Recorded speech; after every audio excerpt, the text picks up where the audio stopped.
Hi guys, welcome to How to Solutions YouTube channel. In today's video, I'm going to show you how you can convert low quality video into 1080p quality video. Before getting into this video, subscribe to our YouTube channel and click on the bell icon. The first step is you need to open Play Store and search your video converter and download that application. So let me download that application first, and then I'm going to show you the next step that you need to follow. So this application size is only 28 MB, so you can download that easily.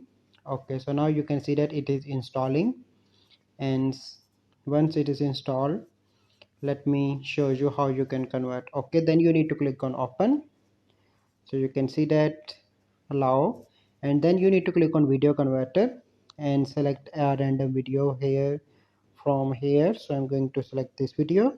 Then you need to click on next, and then you need to click on resolution and change into 1080p.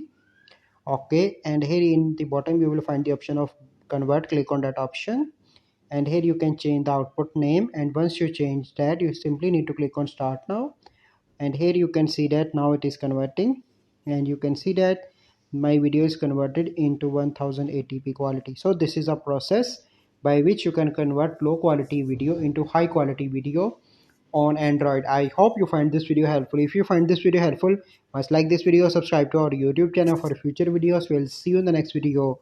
Thank you. Have a good day.